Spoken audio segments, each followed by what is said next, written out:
नेपालको राजनीतिमा एउटा प्रश्न निकै चर्चामा छ के प्रचण्डको पार्टी सबैभन्दा ठूलो शक्ति बनेर उदाउला। आज हामी एउटा यस्तो विश्लेषणलाई हेर्दैछौं जसले यो सम्भावनालाई बलियो बनाउने केही आधारहरू पहिचान गरेको छ। आउनुहोस् तिनी आधारहरूलाई एक एक गरी केलाएर हेरौं। यो विश्लेषणको केन्द्रमा यही एउटा निकै ठूलो प्रश्न छ कि प्रचण्डको पार्टी साँच्चै नेपालको सबैभन्दा ठूलो राजनीतिक शक्ति बन्न सक्ने अवस्थामा छ। यदि छ भने त्यो सम्भावनालाई बल दिने आधारहरू चाहिँ के हुन् त? ल पत्ता लगाऊ।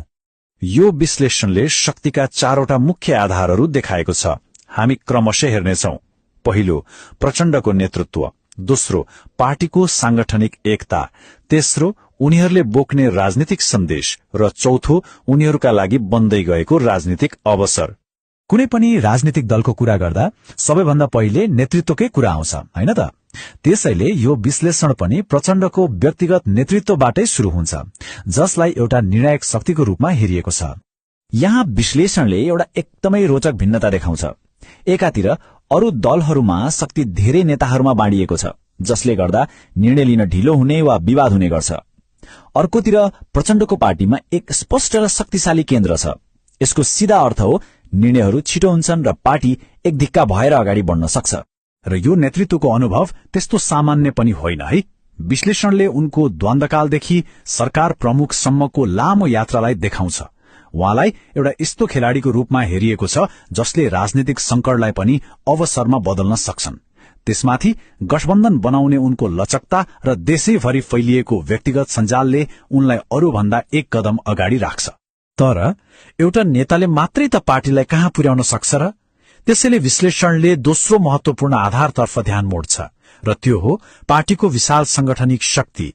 यो 17 भन्ने अंकलाई सामान्य रूपमा नलिनुहोस् है। यो 17वटा विभिन्न कम्युनिष्ट घटकहरूको एकताको प्रतीक हो, जसमा माओवादी केन्द्र र एकीकृत समाजवादी जस्ता ठूला समूहहरू पनि छन्। विश्लेषणको तर्क के छ भने यही एकताले पार्टीलाई अभूतपूर्व सांगठनिक विस्तार दिएको छ। र यो संगठनको शक्ति काठमाडौँमा मात्रै सीमित छैन, बरु यसको जरा त गाउँ देहातसम्म गहिरोसँग फैलिएको छ। यो किन यति धेरै महत्वपूर्ण छ भन्दा नेपालको चुनावमा खास निर्णय गर्ने भोट नै यस्तै क्षेत्रबाट आउँछ। यो सांगठनिक गहिराईलाई हामी 3 तहमा हेर्न सक्छौं। पहिलो कुरा त स्थानीय तहसम्म फैलिएको कार्यकर्ताहरूको सक्रिय सञ्जाल। दोस्रो, डाक्टर भीम रावल जस्ता प्रभावशाली नेताहरूलाई पार्टीमा ल्याउनु जसले गर्दा नयाँ ऊर्जा थपिएको छ। अनि तेस्रो, संघीय संरचनामा कार्यकर्तालाई प्रभावकारी रूपमा परिचालन गर्न सक्ने क्षमता। अब लागौं तेस्रो आधारतिर। आखिर पार्टीले बोक्ने सन्देश के हो त? उनीहरूले मतदातालाई के भनेर आफूतिर तान्छन् र उनीहरूको वैचारिक अपील के हो? विश्लेषण अनुसार पार्टीले आफूलाई नेपालमा भएका ठूला राजनीतिक परिवर्तनको मुख्य हकदारको रूपमा उभ्याउँछ।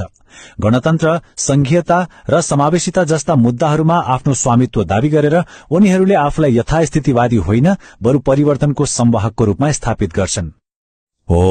यही परिवर्तनको नाराले उनीहरूलाई सिधै सामाजिक न्यायका मुद्दाहरूसँग लगेर जोडिदिन्छ।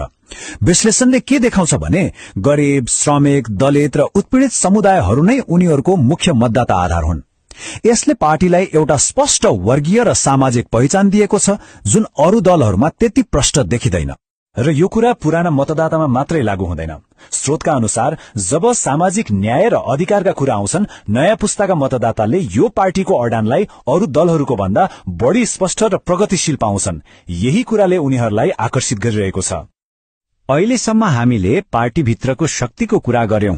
अब चौथो र अन्तिम आधार हेरौं जुन उनीहरूको आफ्नो शक्ति भन्दा पनि बाहिरी राजनीतिक वातावरणले बनाएको एउटा अवसर हो। विश्लेषणले यसलाई राजनीतिक अवसर भनेर भनेको छ। अब यसको मतलब के हो त? यसको मतलब हो कांग्रेस र एमाले जस्ता पुराना दलहरूप्रति जनतामा जुन असन्तुष्टि बढ़िरहेको छ त्यसले एउटा राजनीतिक खाली ठाउँ बनाएको छ। विश्लेषणको तर्क छ यही खाली ठाउँलाई भर्दै नेपाली कम्युनिष्ट पार्टी एक शक्तिशाली विकल्पको रूपमा उदाउन सक्छ। ल हामीले यी चारवटी आधारलाई एक एक गरी हेर्यौं। त्यसो भए यो सबैलाई एकै ठाउँमा राखेर हेर्दा के देखिन्छ त? विश्लेषणको अन्तिम निष्कर्ष के हो? संक्षेपमा भन्नुपर्दा विश्लेषणले शक्तिका 4 स्तम्भहरू पहिचान गर्छ। पहिलो, अनुभवले खारिएको एक निर्णायक नेता। दोस्रो, गाउँसम्म जरा गाडेको बलियो संगठन।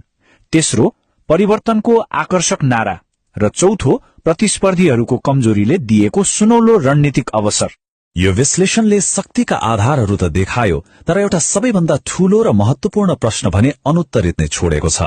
के यी बलिया आधारहरू चुनावी जितमा परिणत हुन सक्लान् त? यो प्रश्नको जवाब भने अब नेपालको भविष्यको राजनीतिले नै दिनेछ।